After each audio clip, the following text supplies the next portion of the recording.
Edward Lear liked to tell the story of how he was once sitting in a railway carriage with two women who were reading aloud to children from his book of nonsense.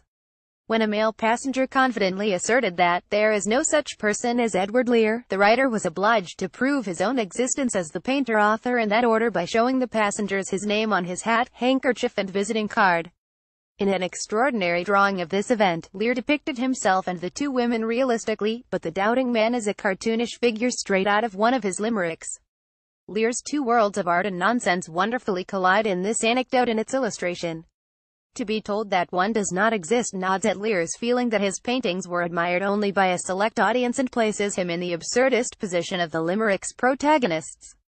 The skeptical gentleman is a representative of the poem's they, that anonymous chorus of people who frequently question or challenge those whose eccentric behavior makes them outsiders. As Angus Davidson eloquently put it in his 1938 biography of Lear, they're the force of public opinion, the dreary voice of human mediocrity. They are perpetually interfering with the liberty of the individual. They gossip, they condemn, they are inquisitive and conventional and almost always uncharitable. Lear's life and work offer an invigorating rebuff to that banal majority. He was born into a huge family in Holloway in 1812, programmed from birth to feel an outsider. His father was a sugar refiner turned financially unstable city broker, while his mother appears to have been more or less continuously pregnant. Of the 14 children who survived infancy, the sickly and myopic Edward was number 13. He never had any real bond with his mother, and was brought up instead by his eldest sister, Anne, who was 21 years his senior. He suffered from asthma and developed a form of epilepsy at the age of 5, which meant that apart from a brief, unsuccessful, and unrecorded spell at school, he was educated at home in a predominantly female household, learning such traditionally feminine accomplishments as drawing birds and flowers, writing verse and composing and performing songs. The road to the pyramids at Giza, c.1873. These turned out to be far more useful to his subsequent career than anything he might have learned at a traditional public school, and in particular he proved to be an astonishingly gifted ornithological painter. Granted permission to draw birds from life at the newly opened zoological gardens in Regent's Park, he published the first two parts of his spectacular illustrations of the family of Psittacidae, or parrots, when he was only 18. The president of the Zoological Society, shortly to succeed his father as the 13th Earl of Derby, was sufficiently impressed by Lear's exact but characterful paintings to invite him to make a record of the birds and animals he kept in his private menagerie at Knowsley Park in Lancashire. Occupying an ambiguous position between guest and employee, Lear would spend weeks on end at Knowsley painting Lord Derby's birds and beasts. It was also here, in a household full of children bursting from the effort of being polite in grown-up company, that Lear wrote his first limericks, their form based on comic verses in a book head found there, Richard Scrafton Sharp's Anecdotes and Adventures of 15 Gentlemen, 1822. Derby became a crucial early patron, and in 1837 would send Lear off to Rome to develop his skills as a landscape painter. As Jenny Uglow beautifully observes, Lear's watercolors of animals have a feeling for the fast beat of a heart, the wetness of a twitching nose, while his affinity with birds forms a constant thread in her book, in which each section has a wittily ornithological title, from fledging to swooping. Several of the subjects of Lear's limericks either keep company with, or more or less become, birds, something emphasized in the poem's gloriously scratchy illustrations, the old person of Nice adopting the forward-leaning motion of his geese, the old man of Elmhams, who is barely distinguishable from the birds alongside whom he is pecking at crumbs, or the old man of Whitehaven whose beaky nose and lifted coat-tails make him the perfect partner for a raven in dancing a quadrille. Lear asserted that Bosch requires a good deal of care, and Uglow is very good indeed on the nonsense rhymes, really looking at the words and illustrations, both of which have sometimes been underestimated. She points out that the way the final line more or less repeats the first one is not a weakness, because the adjective often casts a different light on what has gone before, and that the form, conceived for an audience of children, worked like a jack-in-the-box, springing a character into life, then snapping the box shut as it returned to the place of the opening line. She also emphasizes the high level of violence in the poems, and it would be interesting to know if Lear had seen Heinrich Hoffmann's Struwwelpeter, which was published in 1845, the year before the first book of nonsense. Lear's Old Man with a Poker bears a distinct resemblance to Hoffmann's long, red-legged scissorman, while the Old Man of the Nile saws his own thumbs off, thus sharing the fate of Little Suck-a-Thumb.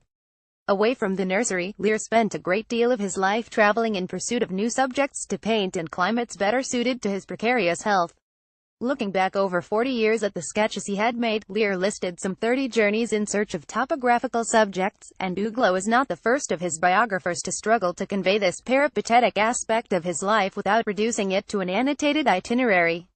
Given what a good writer Lear was himself, the temptation to plunder his diaries and travel journals is irresistible, but the proliferation of places visited and people met sometimes overwhelms the narrative.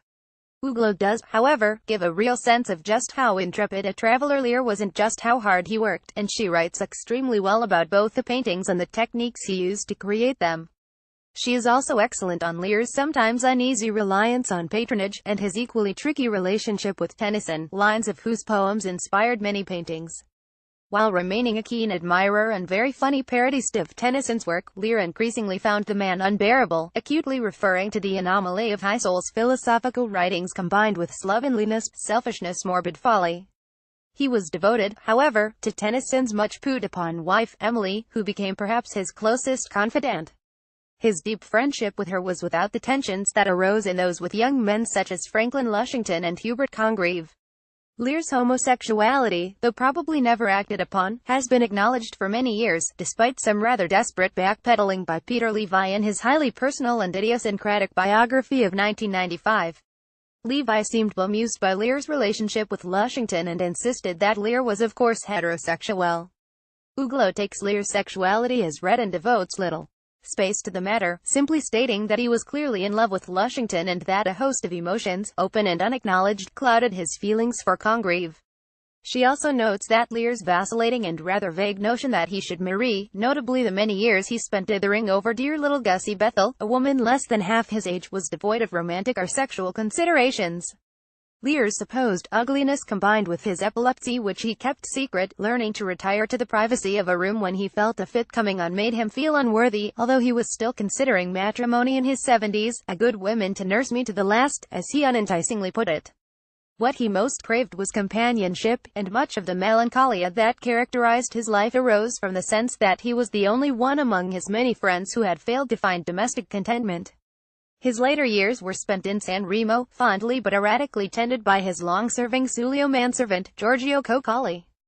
Uglo rightly allots a good deal of space to Giorgio, but rather neglects that other important companion of Lear's declining years, his delightfully stump-tailed and long-lived cat, Foss. Lear's lifelong affinity with animals comes full circle in San Remo, and some of his most touching late works are the little caricature portraits he drew of himself and this beguiling feline tottering into senescence together. In an ideal world, one would also have liked more on the two gardens Lear created in San Remo, for they, like Foss, provided him with both solace and material for the vast number of charming and funny letters he continued to write to absent friends. "How pleasant to know Mr. Lear," he mockingly wrote of himself, and readers of this detailed, affectionate and beautifully produced biography will surely agree.